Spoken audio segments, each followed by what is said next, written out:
My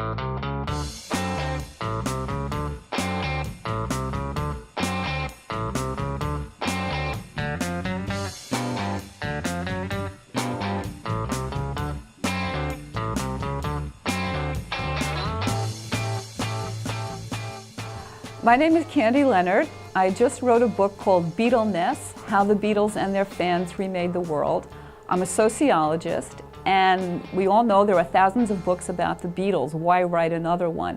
Well, because the experience of growing up with the Beatles in real time, engaged with them, listening to them, watching them evolve, has not been documented. And it was an experience that affected millions of people, and because it affected so many of my generation, that's how the Beatles had their influence. So I wanted to document that experience, not only for the people who lived it to enjoy and relive, but for people who weren't there to understand what it was like to grow up in the 60s as a Beatle fan, watching them evolve as the world outside your window changed.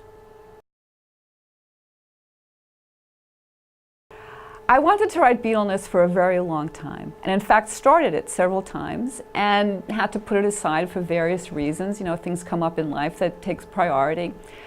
But I knew that I had to do this because every time I would put it aside, for whatever reason, I would pick it up again. I would find myself in conversations with other fans about this extraordinary experience that we went through growing up with them, or talking about the music, or talking about how amazing it is that people still are so obsessed with them. And it was something I could never really put it aside.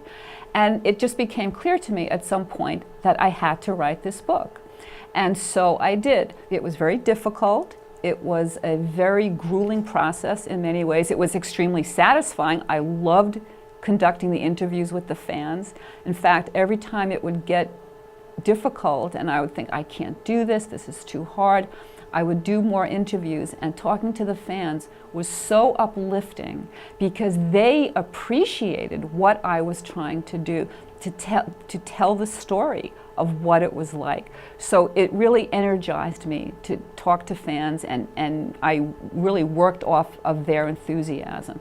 But it was a very difficult process, and I have to say too that the Beatles themselves were an inspiration because they really exemplify tenacity, determination, grit. Now the word grit is very popular now, about how you fulfill your goals and stick to it. That's what they were all about, that you should follow your dream, or as John said, we're going to get to the toppermost of the poppermost. Don't give up. So that helped me too when it was very difficult, that if you believe in the project, which I did, then you have to see it through to completion. So they really, not only obviously the Beatles were the content of the book, but they also inspired me to keep going.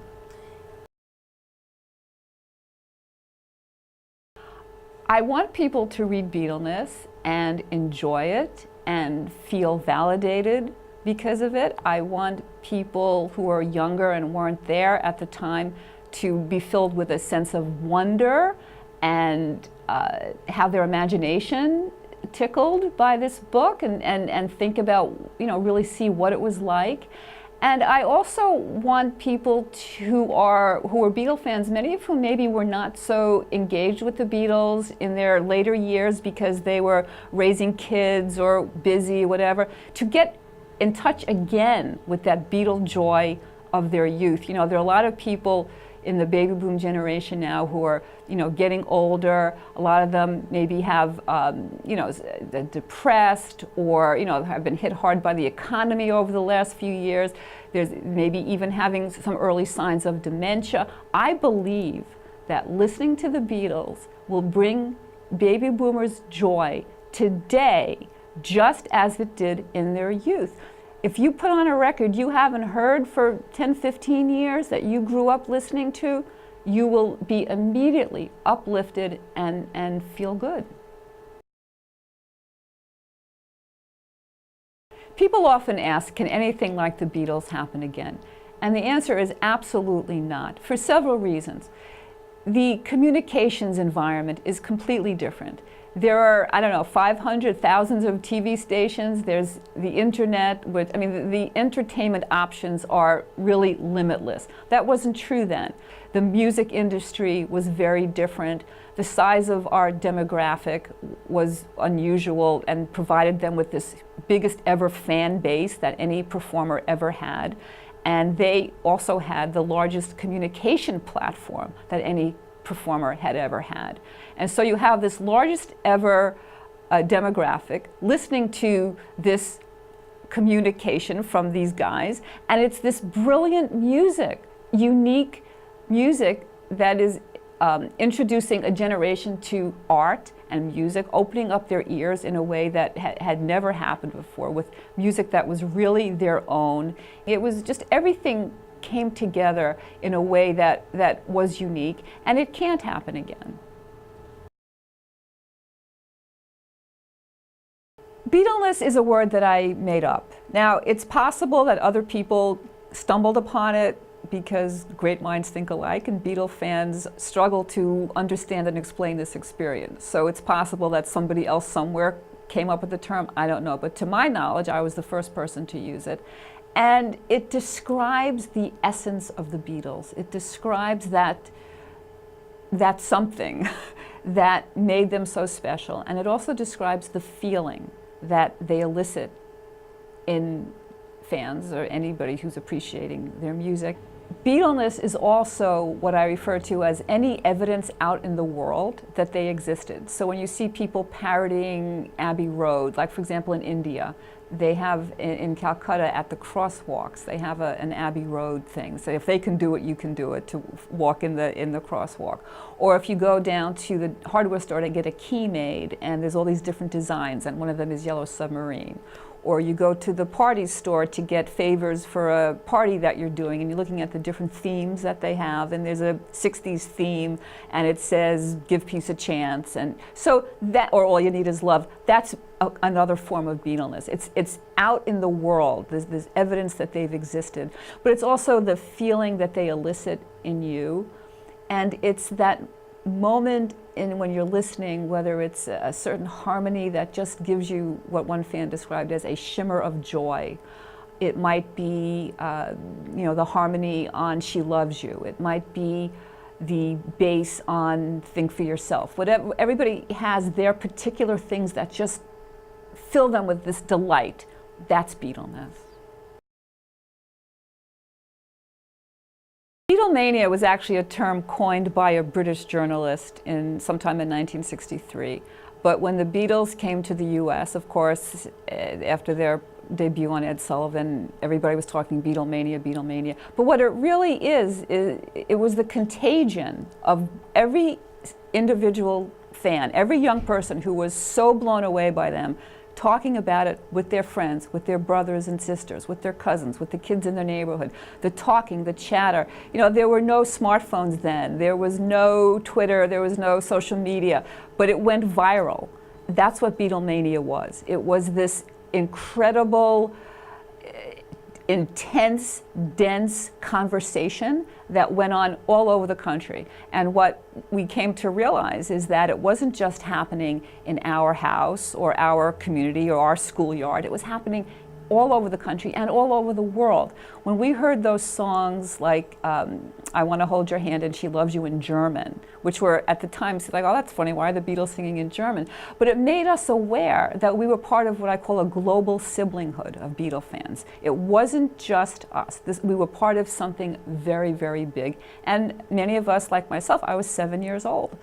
And so it was very exciting because you were suddenly part of something very big, and you were tuned into the thing that all the grown-ups were talking about, all the big kids were talking about, that the commentators on TV were talking about, and every magazine that you saw on the newsstand or that came into your home had the Beatles on the cover. They were suddenly everywhere.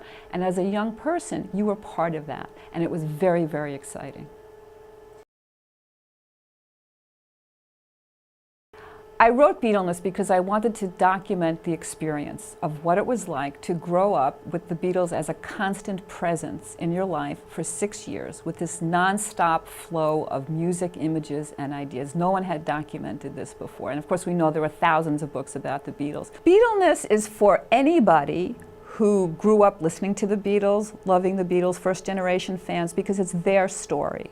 It documents the extraordinary experience of growing up as a young person, watching this magic unfold for 6 years, this nonstop flow of images, ideas, sounds, music. And it was something that was unique to our generation, and I wanted to document that for the people who experienced it.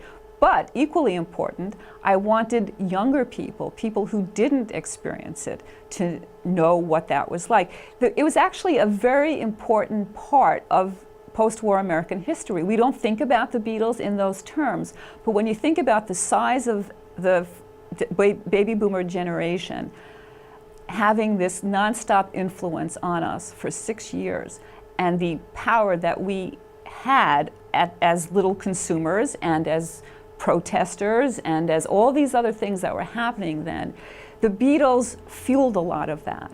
And so they, in effect, became very significant to the story of post-war American history. So the book is really a history book.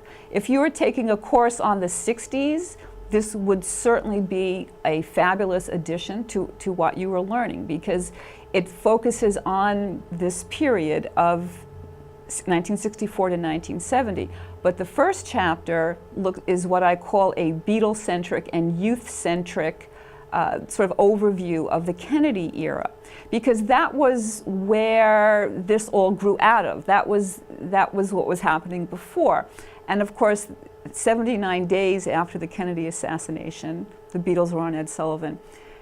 But before the assassination, Kennedy's 1,000 or so days in office, there were a lot of things going on technologically, in the economy, the space program, different social programs that Kennedy wanted to see happen, and changes in popular culture where you start to have this kind of self-referential irony, sick comedians, all this kind of change in the culture that was started then.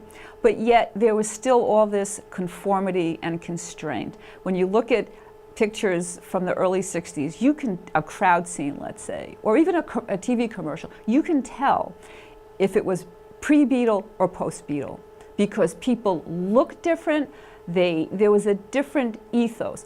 But the seeds for that were actually planted a little bit earlier. What they did was that they energized this huge demographic to make those seeds grow.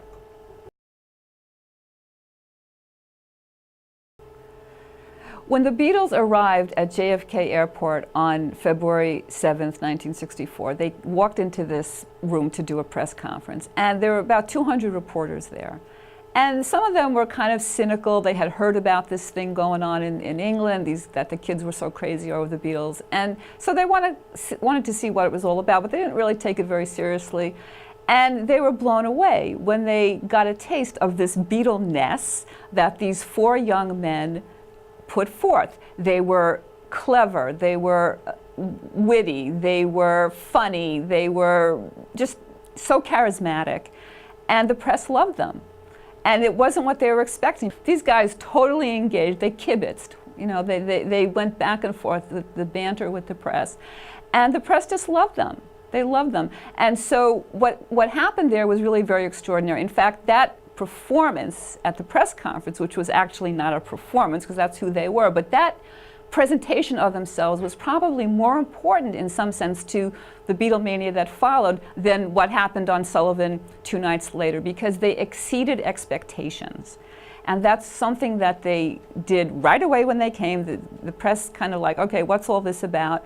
And they just charmed the press corps. So they exceeded expectations, and when you exceed expectations, you create delight, okay? And the Beatles continued to do this for 6 years. What could they do to top the Help LP? What could they do to top Rubber Soul? What could they do to top Revolver? And they kept on giving us this amazing music, and not only music, but ideas, new things to think about, new ways of seeing the world. And of course, over that 6-year period, the music got more sophisticated, more layered, more textured. The lyrics became more sophisticated. So we watched them evolve. And so you have, for the first time, a generation of young people who have their own art, and they're watching their favorite artists evolve. And of course, as this happened, it wasn't only the young people. The establishment, the mainstream culture also started to realize, wow, these guys are pretty good. In fact,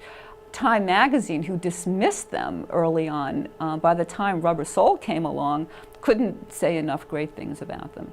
And the film critics who went into A Hard Day's Night with low expectations were also delighted again because their expectations were exceeded. And the same thing again happened with Help. So there was always this constant flow of new to engage with, to think about, and to light up the synapses of this very young audience. I mean, we forget that a lot of these first generation fans, myself included, were really children when the Beatles came.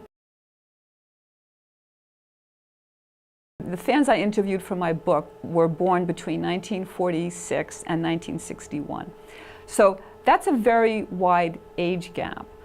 But what's amazing about that they were able to unify this group. And what I talk about in the book is that even though all these kids were fans, because they were different ages and of course different sexes, they processed this stimuli in a very different way. So if you heard, for example, Sgt. Pepper when you were 11, it's going to be a very different experience than if you were 18 or 19 or 20. And even with the early songs. So people say, oh, those early songs were not very sophisticated, they were little throwaways. This is not true because, again, think about the end user, the fan, the kid at home in their bedroom listening to I Want to Hold Your Hand, Please Please Me, She Loves You, staring at that album cover, turning it over, gazing at the album cover.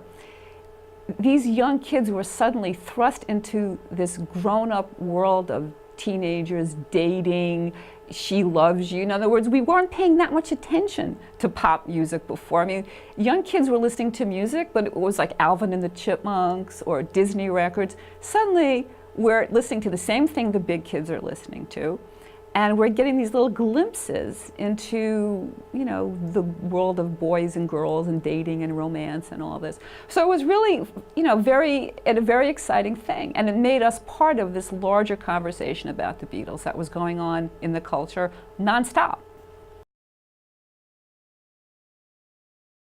I've spoken to many people over the years, like myself, who say, yes, it was a very amazing time to grow up. Watching the Beatles unfold in real time was an extraordinary experience. I wouldn't trade it for anything. It made me the person who I am today. So many fans have said that, and of course that's part of what I wanted to capture in Beatleness. But when I was trying to come up with a way of describing this phenomenon that our generation experienced, it occurred to me that there are other events that people go through, like a large population goes through, but that leaves a mark on them, that it comes to define who you are, and people who went through it, even if they're strangers, they have that in common. In other words, that they lived through this thing. But all those things that are usually talked about in this way by historians or sociologists, they're always bad things. So it's an earthquake, it's a tornado, it's 9/11, it's the Depression, it's the Holocaust. I mean, horrible things that happen to people that touch them in some way that changes them forever. But so imagine, if you will, an event that hits a population that is positive, that's a good thing, that brings joy rather than misery, trauma, and negative feelings and despair. That's what the Beatles were. The experience of growing up with the Beatles, having that joy. I mean, that's the Beatle word. That's what fans use. The word that they use over and over again is joy, and the other word is cool. But talking about the joy for a minute, joy, brought me joy, consistently, reliably, for 6 years, okay? And not only the music itself, but it allowed you to connect with other people, your friends, your siblings, your cousins, strangers. I mean, even now, today, like, people meet each other. If you know somebody's a really big Beatle fan and you're a big Beatle fan, that's it. You're off to the races. You could talk for hours. I know this because when I was interviewing fans, I couldn't get off the phone in some cases because people just wanted to keep sharing their story. So again, it's the positive end of the spectrum of emotion. It's not a horrible thing like the events I was talking about before, but it has that same kind of resonance, but it's a joyful thing. So that's what I mean by joyful trauma. Because there was no, this phenomenon was so unusual that you kind of do have to make up new language to describe it. The screaming got a lot of attention early on when the Beatles came, and we all saw that footage on TV, on the news of the screaming girls. But what you have to remember, girls screamed for Elvis, girls screamed for Frank Sinatra, for Rudy Valley. In fact, it goes all the way back to Franz Liszt. So the screaming per se was not the big thing. What made it such a big deal was the scale of it, the number of fans, the size of the demographic. I mean, when you look at the phenomenon of Beatlemania, you have to look at the fact that there were so many million of us who were tuned into this. But getting back to the screaming, they screamed because they were thrilled to be there near the Beatles. They were screaming because they were excited to be part of history. They knew that this was something extraordinary. I mean, even young kids knew that they'd never been out in public screaming before. They'd never been at a show before screaming and looking at these four guys who had captivated the world's attention. And suddenly you're there with your girlfriends and you're part of this? How you can't contain your excitement. And sometimes I think too that they scream because females, girls, women were not allowed to be out in public so much then like now, or that they were more closely supervised. They had to be ladies. They had to be ladylike. And so if you're with your friends at a Beatles show, you may or may not be wearing white gloves or whatever, but you don't have to be ladylike anymore. You can scream. And there weren't many places that girls could misbehave in public like that. When we first saw the Beatles, they looked like no other human beings we had ever seen. Now, of course, we look at that footage today and we say, oh, they look so cute and so innocent, perhaps. But at the time, we didn't use the word androgynous, but that's what they were. They looked like girls, or they certainly didn't look traditionally masculine.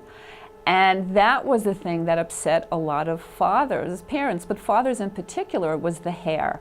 Because the hair symbolized something that was different, perhaps a little bit threatening. It was about freedom. And that's what young people saw when they looked at them, with those tailored suits, the shaggy hair, the woo-woo-woo. We had never seen anything like this before. Like, what planet are these people from? And then we learned that they're from England, some little mythic place called Liverpool, and everything about them became very intriguing. Their appearance, where they came from, their accents, and of course the music. But yeah, they didn't look like any people we'd ever seen, and they continued to evolve as far as the music, but also their appearance.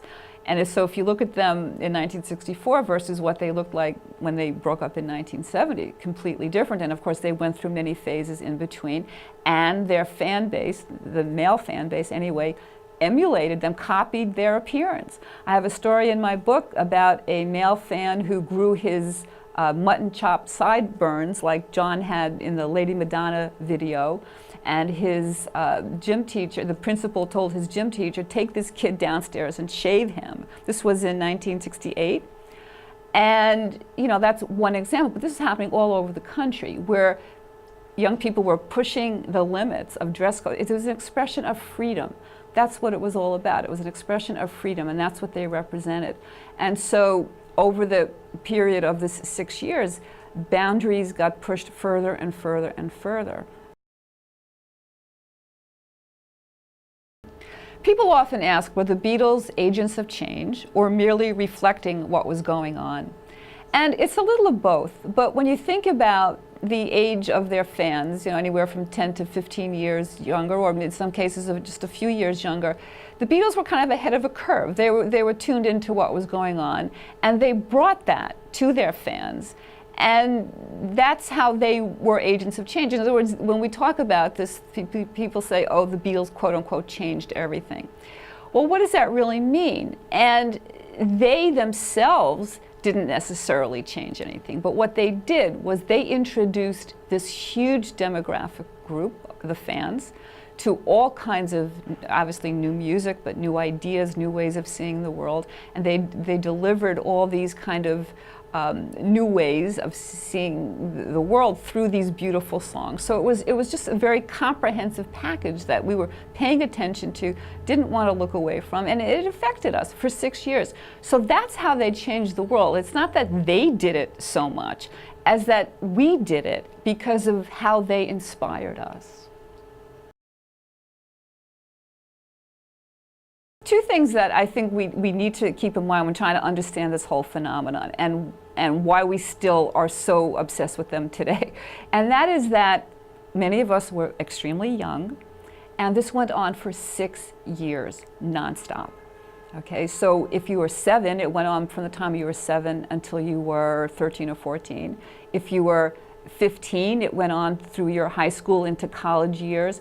So these are very, very important years in the lives of young people. And this was incessant for 6 years. I mean, if you stop and think of the time span between these albums was so short, and these singles, one after another.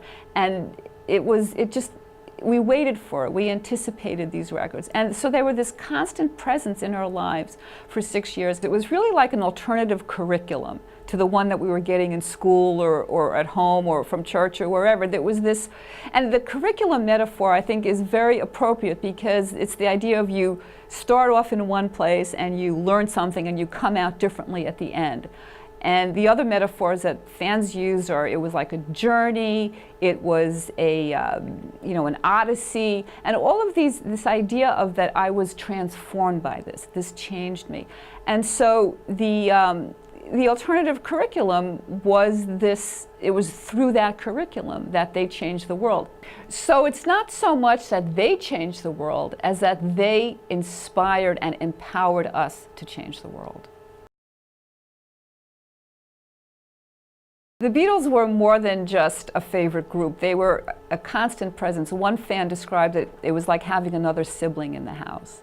They became wrapped up in the family dynamic. So and because kids were so obsessed over the Beatles, parents were actually able to use this in managing kids' behavior. So for example, if you were very good, you did your chores and all that, maybe you were rewarded with a Beatle record or a new magazine or a package of little cards with the trading cards with the beautiful little powdery pink bubble gum in it. Conversely, if you misbehaved, if you needed to be punished, fans talked about their records being taken away or confiscated, or you're not going to be able to listen to the Beatles. So they became a way of managing kids' behavior. So even if some parents liked the Beatles and enjoyed the music and some didn't, but whether the parents liked the music and enjoyed the Beatles or not, they had to be kind of tuned in because their kids were so obsessed with it, and they were able to use Beatle deprivation or Beatle access as a way of managing kids' behavior. Something that is not discussed often in terms of the Beatles' influence on young people and on the culture is the whole question of drugs. And I mean, it came up a lot in relation to Sgt. Pepper, especially because by that point it kind of became known that they were using drugs. In fact, the famous meeting with Bob Dylan in New York was when they were introduced to marijuana. Most fans didn't know that at the time, perhaps some did, and some older fans might already have been smoking pot themselves. But the question of did the Beatles influence young people to use drugs, I think the answer is absolutely yes, based on the interviews that I did with fans. Now, some kids knew the Beatles were using drugs, particularly LSD, which was the big issue around Sgt. Pepper. And it scared them. They had heard, oh, this is going to ruin my chromosomes, all these horrible, and it scared them. But for many young fans, it was intriguing. They wanted to see what this was all about. And there was all that controversy about Lucy in the Sky with Diamonds. Was this about LSD? And it wasn't. It was actually based on a drawing. But about a week after the record came out, Paul McCartney did an interview with Life magazine where he talked about the virtues of LSD and how people only use 1/10 of their brain, and that if people used LSD, if our leaders and government leaders used LSD, the world would be a better place. No, he was really an evangelist for LSD, and that upset a lot of parents, because it's one thing to grow your hair or want to play a guitar, but this was now getting a little bit too much, and parents were very concerned, and some fans remember their parents saying to them, don't copy everything they do. And a lot of parents didn't, frankly, just flat out didn't want their kids listening to the Beatles anymore. What was unique about baby boomers is that we came of age at a time when social change was extremely rapid. There was the space program. It was right after the war, and there was a lot of research and development that had come out of the war that was being turned into consumer goods. There was advertising had really taken off as a science. This is the days of Mad Men, when they became very sophisticated how to sell us things. And it was also a time when the Cold War was happening.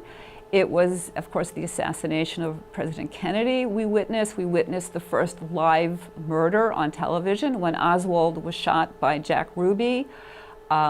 So all of these things were happening, and we were also, some of us might have been too young to realize it, but older Beatle fans certainly realized that this whole Cold War thing meant that we could annihilate ourselves like that, and so it was kind of a strange time to grow up.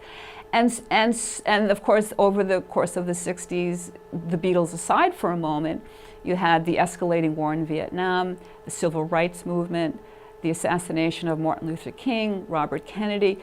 It was a very intense time to grow up. So if you can imagine for a minute taking the Beatles out of that equation, baby boomers would have had a very strong generational identity anyway because of this time in which we grew up.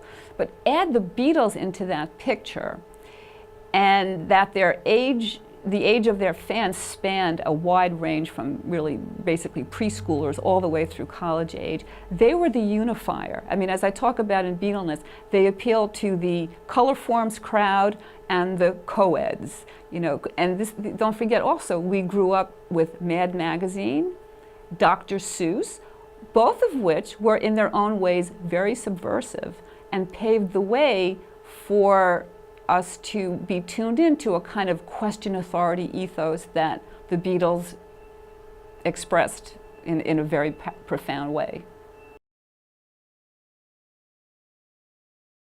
Beatleness tells the story of what it was like to grow up as a first-generation Beatle fan, engaged with them for that 6-year period. But I really wrote the book for a wide audience, and not only today, but into the future, because no one had documented that experience before. So the book is for anybody who grew up as a Beatle fan, anybody who grew up even if you were a Rolling Stones fan, or whoever you were listening to then, you would still appreciate this book because I talk about the whole pop culture scene, the music, and how it was evolving over that time. So anybody with an interest in 60s pop culture would appreciate this book. And that includes young people who want to know what it was like. It's a very interesting thing. There are a lot of teenagers who are just very fascinated with the 60s. And I think it's because it was a time of idealism. It was a time where anything seemed possible. You know, Kennedy talked about the new frontier. The Beatles brought what I call a new frontier. Then you had Johnson with his Great Society program. So there was this time, it was a time of optimism and idealism. And so young people today, I think, find that very intriguing. So the book would appeal to them because it captures that and what it was like to grow up in that tumultuous time.